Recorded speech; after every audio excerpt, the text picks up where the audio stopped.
माननीय महोदया, मेरे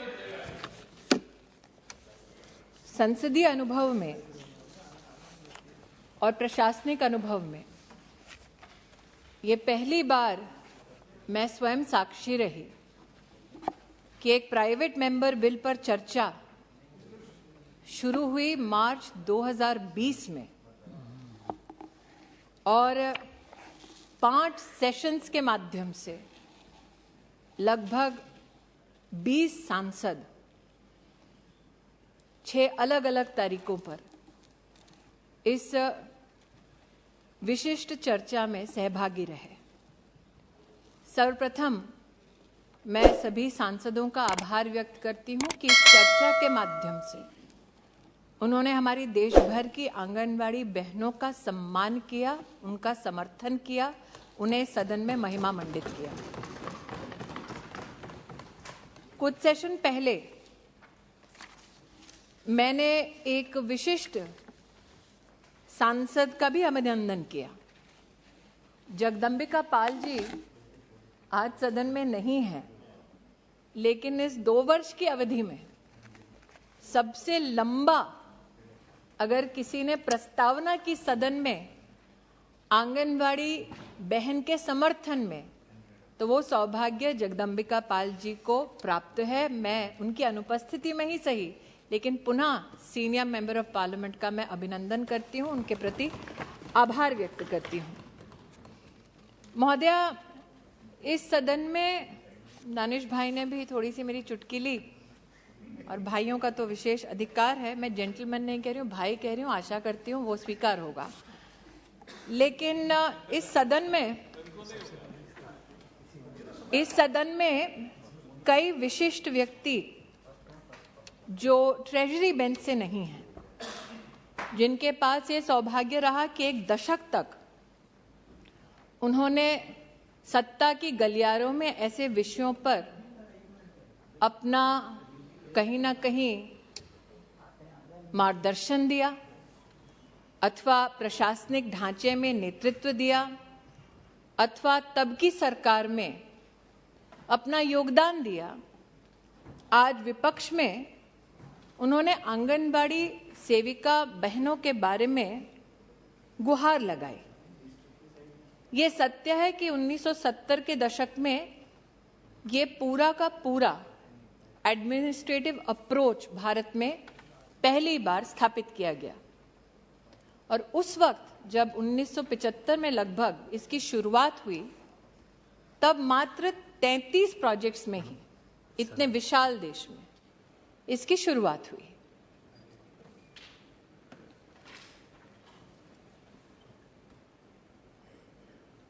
तैंतीस प्रोजेक्ट से आज 13 लाख आंगनवाड़ियों में देश की महिलाओं और बच्चों को सेवा देती हमारी ये बहनें, उनके संदर्भ में रितेश पांडे जी ने प्रस्ताव रखा। मैं रितेश पांडे जी की अनुपस्थिति में महोदय आपकी अनुमति से 2-3 तथ्य रखना चाहूंगी, जिन्होंने आज भारत सरकार से गुहार लगाई कि आप क्यों ऑनरेरियम बढ़ाते नहीं, आप क्यों ऑनरेरियम की दृष्टि से इसे ना देखकर सैलरीड क्लास की दृष्टि से इसे देखें। जब उनकी सरकार थी तब साल 2006 में सुप्रीम कोर्ट में ये केस आया महोदय। तब उन्हीं की सरकार ने स्वीकार किया कि ऑनरेरियम ही पर्याप्त है, इनको एम्प्लॉय की दृष्टि से ना देखा जाए। तब की सरकार की भी इस प्रस्तावना को सुप्रीम कोर्ट ने स्वीकार किया। सुप्रीम कोर्ट के सम्मुख जितने भी तथ्य आए, उन सभी तथ्यों पर सुप्रीम कोर्ट ने न सिर्फ चिंतन किया, मंथन किया, बल्कि particularly sir on this issue the Honorable Supreme Court of India settled on the subject of whether honorarium should be given or they should be treated as employees. And after all the evidence which was presented before the Supreme Court of India, this issue was settled in the year 2006. However, तब की सरकार चाहती और जो सरकार में सहभागी थे वो चाहते तो अपनी तरफ से कोई और विशिष्ट प्रावधान कर सकते थे। तब सर 2008 का अगर मैं उल्लेख करूं, जो ऑनरेरियम था वो 1400 रुपए था। तब सर जो मिनी आंगनबाड़ी में व्यवस्था थी उसमें 750 रुपए दिए जाते थे। तो आज जो हिदायत दे रहे हैं, निश्चित रूप से वो प्रसन्न चित्त हुए होंगे जब नरेंद्र भाई मोदी ने 1400 से बढ़ाकर ऑनरेरियम 4500 किया। आज जो हिदायत दे रहे हैं वो निश्चित रूप से प्रसन्न हुए होंगे जब नरेंद्र मोदी सरकार ने 750 रुपए से बढ़ाकर मिनी आंगनवाड़ी में 3500 रुपए की व्यवस्था की। आज जिन्होंने हिदायत दी विशेष, अब जेंटलमैन कहूंगी तो सूली पर लटका दिया जाएगा,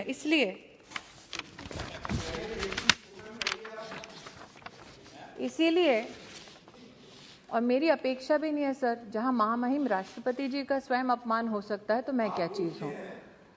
तो मैं आपके सम्मुख सर रखना चाहूंगी कुछ आंकड़े जो उनकी हकीकत को बयां करता है।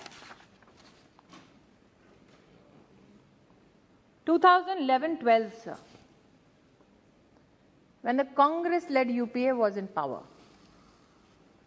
for the Anganwadi systems, they pronounced a budget estimate of 10,000 crores. Sir, if I look at the budget which was spent in 2020, 21, 22, and if I go back just 1 year in 21, 22, and the spend by the Modi Sarkar only in one financial year was 18,208 crores. तो जो हिदायत दे रहे हैं, जब उनके पास सत्ता थी तब उन्होंने इसी सिस्टम में कोई भी आर्थिक सहायता बढ़ाकर नहीं दी। दूसरा सर ये विषय आज मैं विशेष रूप से इस चिट्ठी का उल्लेख इसलिए कर रही हूं क्योंकि आपने सर, और आपके प्रति कृतज्ञता का भाव अर्पित करती हूं कि आपने विशेष पोषण के संदर्भ में कई बार इस सदन में सांसदों का ध्यान आकृष्ट किया, सांसदों को बार बार प्रोत्साहित किया कि दिशा की मीटिंग में विशेष और पोषण माह पोषण पखवाड़ा में विशेष हर सांसद सम्मिलित होकर एडमिनिस्ट्रेटिवली भी अगर कहीं कोई त्रुटि होती है तो उसको सदन में अथवा मंत्रालय के समक्ष प्रस्तुत करे। और आपके आदेशानुसार सर हर सांसद ने जहां जहां कोई भी हमारे पास शिकायत लाकर दी अथवा कोई भी हमें सुझाव दिया, तत्परता से हमने उस पर काम किया। सर एक उल्लेख मैं करना चाहूंगी क्योंकि रितेश जी यहाँ नहीं हैं। उन्होंने तब कहा था जब उन्होंने ये प्रस्ताव किया था कि उनके अपने जनपद में आंगनबाड़ी सिस्टम में पानी की सुविधा नहीं है। मैं सर आज आपके माध्यम से उनकी अनुपस्थिति में ही सही इस सदन को अवगत कराना चाहती हूँ कि उनके जनपद में हर आंगनबाड़ी के पास वाटर फैसिलिटी की व्यवस्था सुनिश्चित हो चुकी है और उसकी कंफर्मेशन टेक्नोलॉजिकली जनपद में काम करने वाली आंगनबाड़ी बहन ने स्वयं पोषण ट्रैकर पर दी है। रितेश जी ने तब अपनी प्रस्तावना में इसका भी उल्लेख किया कि आंगनबाड़ी बहन के ऊपर विशेष भार आता है कि वो पल्स पोलियो की ड्रॉप्स दे रही हैं, लेकिन वो काम आशा बहन करती है, आंगनबाड़ी बहन नहीं करती है। उन्होंने ये भी कहा कि किस प्रकार से थैच रूफ का कहीं पे एस्बेस्टोस शीट्स का उल्लेख किया किसी प्रदेश में, उस प्रदेश से सर हमने संपर्क किया, ऐसी कोई रिपोर्ट ना उपलब्ध है और प्रदेश का इंफ्रास्ट्रक्चर टेक्नोलॉजिकली चेक किया गया, वहां पर भी ऐसी कोई भी त्रुटि नहीं पाई गई। सर यहाँ पर विशेष दानिश भाई ने उल्लेख किया वाटर फैसिलिटी का और टॉयलेट फैसिलिटी का। मैं आपके माध्यम से सर उन्हें भी और सदन को अवगत कराना चाहती हूँ कि ये सत्य है कि 12,000 रुपये देते थे। स्टेट्स ने बोला कि आप इस राशि को बढ़ाएं, तो उसे 36,000 किया गया। ये इस बात का संकेत है that the Modi government is empathetic and quickly responsive to the needs of state governments and the anganwadi system. So, चूंकि ये बात उठी है, दूर तलक नहीं जाएगी, लेकिन इतना संक्षेप में कहना चाहूंगी कि भले ही व्यवस्था शुरू हुई 1970 के दशक में 33 प्रोजेक्ट से और आज 13 लाख आंगनबाड़ी तक की व्यवस्था पहुंची है, लेकिन पहली बार पानी और सैनिटेशन की बजट लाइन, सभी माननीय सांसद इस बात से अवगत है कि मंत्रालय तभी स्पेंड करेगा जब फाइनेंस के साथ समन्वय में बजट की व्यवस्था की जाएगी। साहब, पहली बार बजट की बजट लाइन ही आंगनवाड़ी सिस्टम में मोदी सरकार 2017 में लेके आई। 70 के दशक में ना इसकी कल्पना थी, ना ही यूपीए के कार्यकाल में ऐसा कोई प्रावधान था। मैं आदरणीय प्रधानमंत्री जी को आभार व्यक्त करना चाहती हूँ। They say God is in details, this is the detail to which the administration applied itself. Sir, infrastructure की बात होती है और जब प्रधानमंत्री महोदय ने डिजिटल इंडिया का उल्लेख किया था, उस वक्त कई लोगों ने उपहास भी किया कि इतने विशाल देश में इतनी विशाल जो हमारी ग्रामीण जनसंख्या है, वो इस व्यवस्था को कैसे अपनाएगी। मैं आज बड़े हर्षोल्लास के साथ कहना चाहती हूँ कि पोषण का जो एक नया संग्राम शुरू हुआ, उसके अंतर्गत प्रधानमंत्री जी ने हम सबको आदेशित किया कि अगर हम डिजिटल इंडिया की बात करते हैं तो क्यों ना डिजिटाइजेशन का वही सहयोग आंगनबाड़ी तक पहुंचाया जाए। मैं सर आपको अनुमति से आपकी अवगत कराना चाहती हूं कि राष्ट्र में पहली बार आंगनबाड़ी को स्मार्टफोन से लैस करने वाली अगर कोई सरकार है तो वो मोदी सरकार है। 11 लाख से ज्यादा डिवाइसेस वर्तमान में उपलब्ध हैं आंगनबाड़ीज में। सब पोषण ट्रैकर जब हमने शुरुआत की तब कोविड के दरमियान शुरुआत की थी। हमारे रितेश पांडे जी ने उनकी अनुपस्थिति में पुनः बोल रही हूँ, इस बात की चिंता व्यक्त की कि आंगनबाड़ी बहनों को 10-10, 12-12 रजिस्टर लेके घूमना पड़ता है। लेकिन सर, उसी चुनौती से समाधान तक पहुंचाने के लिए स्मार्टफोन का जब इंट्रोडक्शन हुआ सर, उसमें पोषण ट्रैकर के माध्यम से हमने ये व्यवस्था बनाई कि हर महिला और बच्चा जो आंगनबाड़ी में सेवा लेते हैं, उनकी जो भी दरकार है, उनके डिटेल्स, चाहे उनका पता हो, उनका अगर हाइट और वेट मेजरमेंट हो, उसको टेक्नोलॉजिकली अवेलेबल कराएं ताकि आंगनबाड़ी बहन को वो बड़े बड़े थैले और रजिस्टर लेके दर दर घूमना ना पड़े। आज सर मैं एक बार फिर आपकी अनुमति से कहना चाहूंगी कि लगभग 10 करोड़ हमारी आंगनबाड़ी जो बहनें बेनिफिशियरीज का डेटा डालती हैं, उस डेटा में भी सर एक अनोखी बात आई है। पहला तो सर, पहली बार हमारे देश में 90%, इस 10 करोड़ में से 90% जो महिलाएं हैं, बच्चे हैं, they are now sir Aadhaar seeded, so the data is completely verified all the way down to the grassroots. और जब प्रधानमंत्री कहते हैं one nation one ration card, we sir ensure that there is portability of the rights of a beneficiary, be it the mother or the child. अब आंगनबाड़ी की सेवा अगर कोई महिला या कोई परिवार मान लीजिए झारखंड में लेते हैं, वो झारखंड छोड़ के अगर दिल्ली आते हैं तो उनको पोर्टेबल सर्विस मिलेगी। भारत सरकार को और दोनों प्रदेश सरकारों को पता होगा कि ये महिला अथवा ये बच्चा उस प्रदेश को छोड़ के किसी और प्रदेश में गया है, ताकि उनके अधिकारों का हनन ना हो। सर, ये भी आपके माध्यम से कहना चाहूंगी कि जो प्रस्तावना की गई उसमें इंफ्रास्ट्रक्चर को लेके,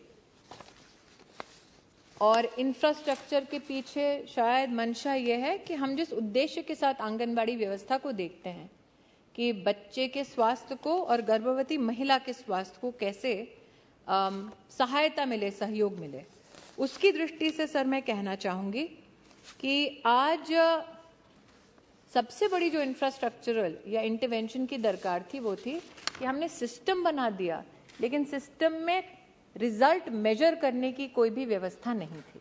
मैं पुनः प्रधानमंत्री जी को आभार व्यक्त करती हूँ कि पहली बार ग्रोथ को मॉनिटर करने के लिए जो डिवाइसेस चाहिए उसको उपलब्ध भारत सरकार ने पोषण अभियान के माध्यम से कराया और आज लगभग 12,60,000 ग्रोथ मॉनिटरिंग डिवाइसेस देश भर में आंगनवाड़ी में उपलब्ध हैं। 36 राज्यों में और यूनियन टेरिटरी सब मिलाकर आज पूरा का पूरा सिस्टम टेक्नोलॉजिकली हम लोग सब मैप करते हैं। हमारे अश्विनी जी यहाँ पर उपस्थित हैं। हमने उनसे ये भी कहा कि आप देश भर को ब्रॉडबैंड से जोड़ रहे हैं। प्रधानमंत्री जी ने आदेश दिया कि आंगनवाड़ी भी इससे अछूता नहीं होना चाहिए। ये व्यवस्था भी आंगनवाड़ी तक मेटी के माध्यम से पहुंचाई जा रही है। लेकिन सबसे बड़ा विषय जो आपकी अनुमति से मैं आज आपके सम्मुख रखना चाहती हूँ, आंगनवाड़ी सिस्टम सर एक आइसोलेशन में चलता था, एक मंत्रालय के सौजन्य से। प्रधानमंत्री जी ने जब उल्लेख किया सबका साथ और सबका विकास, वो उल्लेख नागरिक तक सीमित नहीं था, प्रशासनिक समन्वय में भी उसको चरितार्थ कर दिखाया पोषण ने। और 18 मंत्रालयों ने एक साथ देश में आंगनवाड़ी सर्विसेज को और कैसे हम मजबूत कर सकें, सशक्त कर सकें, उसके संदर्भ में अपना काम शुरू किया। सर, आपने इसी सदन में विशेष कोई त्रुटि ना हो, न सिर्फ इंफ्रास्ट्रक्चर में बल्कि सप्लीमेंट्री न्यूट्रिशन में, इसकी भी चिंता व्यक्त की। आपके शुभ हस्तों से, आपके आशीर्वाद से देश के सभी सांसदों तक हमने रीजन वाइज डाइट डाइवर्सिटी की सूचना भी पहुंचाई। ये 13 जनवरी 2021 की हमने स्ट्रीमलाइन गाइडलाइंस भी दी। प्रेमचंद्रन जी ने इसमें विशेष उल्लेख किया रिक्रूटमेंट का। रिक्रूटमेंट के संदर्भ में भी स्पेसिफिक गाइडलाइंस है कि पॉलिटिकल इंटरफेरेंस ना हो, इसकी भी चिंता की जाए। और आज ही सर शायद ये किस्मत को था मंजूर कि सुबह ही जब मैं पेपर लेकर रही थी तो इसका जो गजेट है वो मैं सभा के सम्मुख प्रस्तुत कर पाई। सर, आज रितेश जी सभागार इस सदन में उपस्थित नहीं हैं और चूंकि उपस्थित नहीं हैं तो मेरा आपसे आग्रह है कि मार्च 2020 से क्रम शुरू हुआ वार्ता का। मैंने बार बार इस सदन में कहा है कि हम पक्षपात और विशेषतः राजनीतिक पक्षपात के ना आदी हैं ना इच्छुक हैं। और विशेष इस सदन का सर और आपका आभार मानना चाहूँगी कि महिला बाल विकास से संबंधित जब भी कोई प्रस्ताव आता है, चाहे वो लेजिस्लेटिव हो अथवा चर्चा की दृष्टि से हो, पूरे सदन ने समन्वय के साथ समर्थन किया है अपनी राजनीति छोड़कर। मैं आशावादी हूँ कि आगे भी यही क्रम चलता रहेगा। सर, मैं जो भी विषय रितेश जी ने अपने उद्बोधन में प्रस्तुत किए, चिंताएं उद्बोधन में प्रस्तुत की, उनका मैंने जवाब दिया है। मैं एक और उसमें बात जोड़ना चाहती हूँ, जहाँ टॉयलेट्स, ड्रिंकिंग वाटर और इंफ्रास्ट्रक्चर की विशेष चिंता की गई है। वहाँ पर रेंट अगर देना होता है, अगर सरकार किसी प्रदेश में रेंट देने के अवस्था में है, पक्की बिल्डिंग बनाने की स्थिति में है, वो कंटिन्यूस कंस्ट्रक्शन काम चलता है, हमने मनरेगा के साथ समन्वय किया। 50,000 से ज़्यादा इस 3 साल की अवधि में नए आंगनबाड़ी बनाए। जो रेंटेड प्रेमाइसेस से थे उसको हमने शिफ्ट कराया। लगभग 55,000 से ज़्यादा आंगनबाड़ी वर्तमान में अंडर कंस्ट्रक्शन है। जो दानिश भाई ने 3 लाख जब दानिश भाई ने 3 लाख का विषय किया कि भाई 3 लाख अभी भी परमानेंट उसमें नहीं है, तो 1 लाख से ज़्यादा आंगनबाड़ी को परमानेंट स्ट्रक्चर्स में शिफ्ट करने का हमने प्रावधान ऑलरेडी कर दिया है। लेकिन साथ ही सर, रेंट की जब बात आती है तो ग्रामीण अंचल में विशेष इसी सरकार ने रेंट को डबल करके दिया है। और हम प्रदेश सरकारों पर निर्भर करते हैं कि प्रदेश सरकारें जो हमने व्यवस्था दी है, ढांचा दिया और पैसा दिया है, उसको तीव्र गति से आंगनबाड़ी सर्विसेज को और सशक्त करने के लिए लगाते हैं। निश्चित रूप से दानिश भाई ने मेरे प्रदेश उत्तर प्रदेश और अमेठी का उल्लेख किया। मैं आभारी हूं कि अमरोहा वाले अमेठी का सम्मान कर रहे हैं। लेकिन हाँ, मैं उनसे कहना चाहूँगी सर कि 750 रुपये से 3,500 रुपये का ये जो फासला तय किया है मोदी सरकार ने, वो निश्चित रूप से उत्तर प्रदेश की बहनों को भाया है और इसीलिए दोबारा उन्होंने कमल खिलाया है। सर, मैं हमारे सीनियर मेंबर ऑफ पार्लियामेंट इस बात से भली भांति परिचित हैं कि मैं फॉल्स एश्योरेंसेस नहीं देती।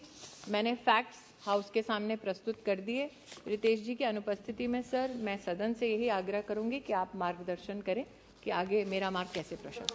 धन्यवाद। ऑनर